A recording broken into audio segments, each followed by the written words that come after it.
Halo, jumpa kembali di Teknopedia. Mau share sedikit pengalaman menggunakan Oppo A5s di tahun 2021. Smartphone yang rilis pada bulan April 2019 yang harga bekasnya udah turun di angka 900 ribuan. Apakah Oppo A5s worth it untuk dibeli di tahun 2021? Simak yuk, mulai dari bodinya.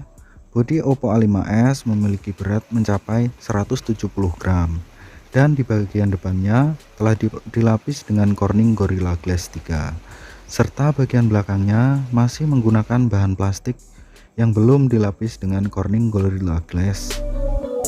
Oppo A5s telah menggunakan triple slot SIM tray. Menurut saya desain Oppo A5s tidak ada yang spesial di tahun 2021, udah terlalu mainstream. Jadi layarnya Oppo A5s masih menggunakan water drop screen dengan layar IPS LCD dengan bentang layar 6,2 inch, screen to body ratio 81,6, dan Oppo A5s memiliki resolusi layar HD+ dengan rasio 19:9. Untuk kualitas layar sendiri menurut saya sudah cukup lumayan karena mengingat harganya, jadi tidak berharap lebih aja sih.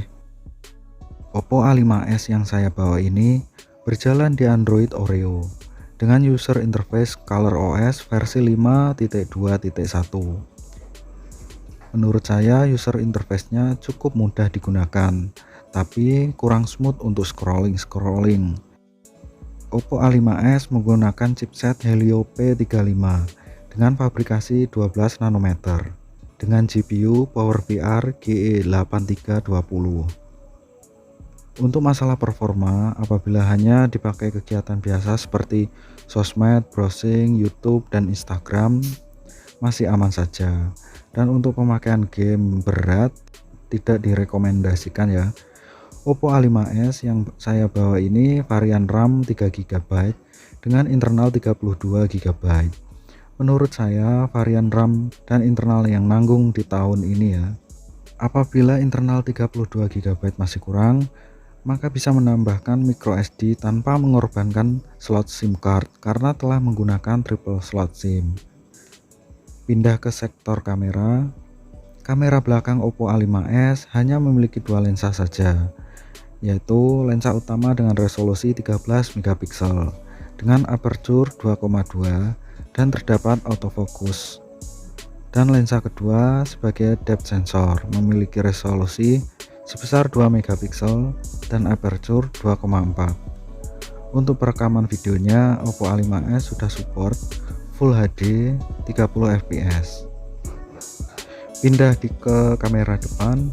Kamera depan Oppo A5s beresolusi 8 megapiksel dan lebarnya 2.0. Support perekaman video mencapai Full HD 30 fps.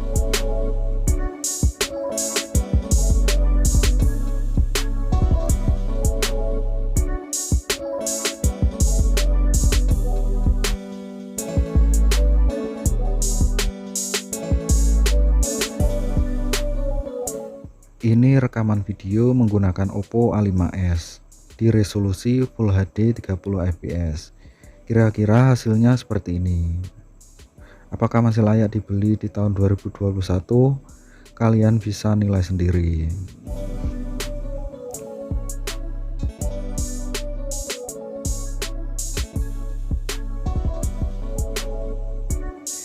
Pindah di speakernya. Speaker Oppo A5s masih mono, belum stereo, dan masih ada lubang jack 3,5 mm. Dan untuk kualitas suaranya sendiri, menurut saya biasa saja, tidak ada yang spesial dan cenderung triple. Kalian bisa dengar sendiri dan nilai sendiri kualitas suaranya. Oppo A5s menggunakan kunci berupa fingerprint di bagian bodi belakang yang penempatannya pas banget di jari telunjuk, dan untuk kecepatan fingerprintnya cukup cepat dan akurat. Oppo A5s juga memiliki pengamanan kunci face unlock yang kecepatan bacanya cukup responsif. Pindah ke bagian baterai. Baterai Oppo A5s besar 4235 mAh dan Oppo A5s masih menggunakan USB Type-B. Untuk pengisian dayanya dibutuhkan waktu kurang lebih 2 jam dari 0 sampai 100%. Dan untuk ketahanan baterainya sendiri, apabila hanya dipakai kegiatan biasa seperti sosmed, browsing YouTube, Instagram, bisa dipakai seharian. Tetapi apabila dipakai untuk bermain game, maka akan cepat berkurang. Mungkin hanya mampu bertahan sekitar 5 jam. Jadi kesimpulannya, apakah Oppo A5s masih layak dibeli di tahun 2021?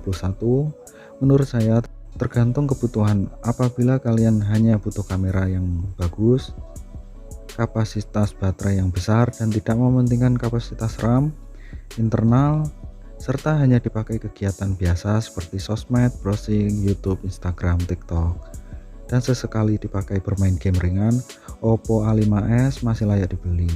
Mengingat harga bekasnya di angka 900 ribuan yang sangat terjangkau. Dan apabila kalian mencari HP yang kencang untuk bermain game, resolusi layar tinggi, kamera yang mumpuni, maka Oppo A5s tidak layak dibeli.